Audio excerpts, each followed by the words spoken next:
Alright, so I have come to the place called Talat Noy. It is Boran, which means ancient area of Chinatown that borders Chinatown onto the Chao Phraya River. When the Chinese immigrants first landed, this is where it all started, and most of it is kept. Certainly all the structure is the way it was, and over the years they have added lots of interesting points of attraction. Talat Noy. Sorry, let's just get past.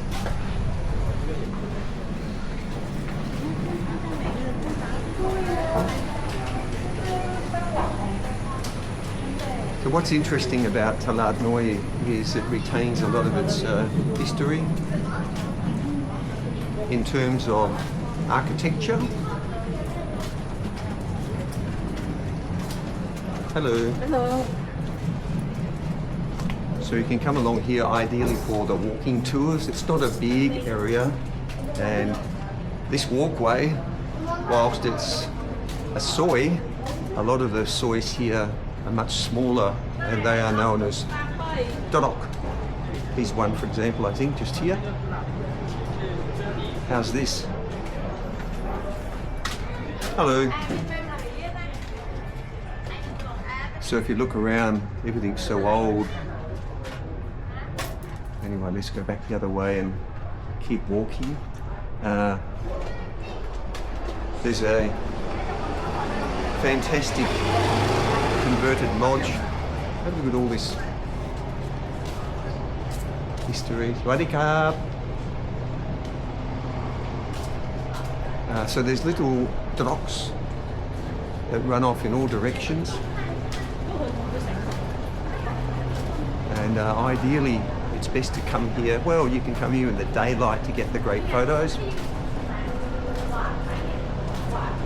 Ooh. My God, talk about bric-a-brac. But anyway, so ideally it's good to come here at sunset because it's much cooler, and then you get to see all the Thai people out at night talking, eating food. There's a magnificent old temple here, Chinese. You can go inside and pray, make a donation, and a few minutes around the corner there's all sorts of bric-a-brac, as you can see here, resting on display. It's now a pretty common tourist zone. I first came here probably around 2018 when it was fundamentally or mostly uncharted and did some Google mapping.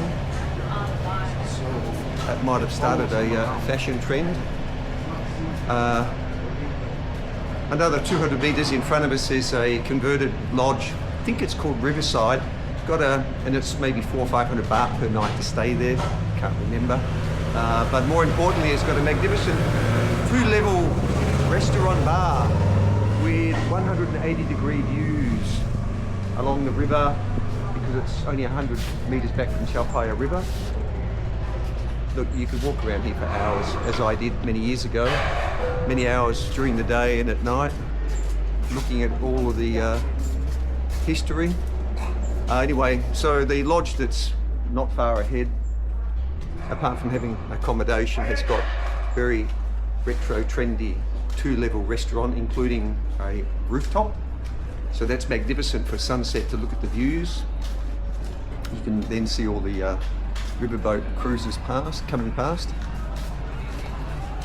And from there, just past the lodge, you can continue walking, and well, look, it's only a few kilometres in radius, but there's little drops, little narrow alleyways that go off in every direction. It's a pretty lazy lifestyle where the minimalist is more than sufficient. And a little hole in the walls everywhere. For example, here's the slow bar, chocolate bar.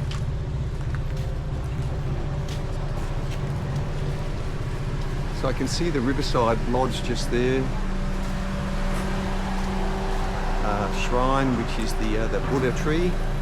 And there's the blue building of the riverside up there, where they have one of Thailand's slowest elevators. Hey, that's not fair. There's lots of slow elevators. Anyway, I'm going to stop the video here because it can just go on and on. Go down this alleyway. There used to be a family 6 years ago I used to say hello to. They had a pet monkey and other sorts of weird animals running around. Anything can happen.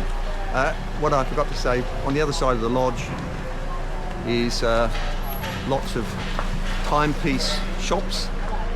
It's all quite interesting, and again, better to walk in the afternoon, not so hot, or the sun's down. And you're only maybe 2 blocks from the main road, and from the main road, obviously get a taxi, tuk-tuk, but you're also on the cusp of entering into Chinatown, so end up there for dinner. All right.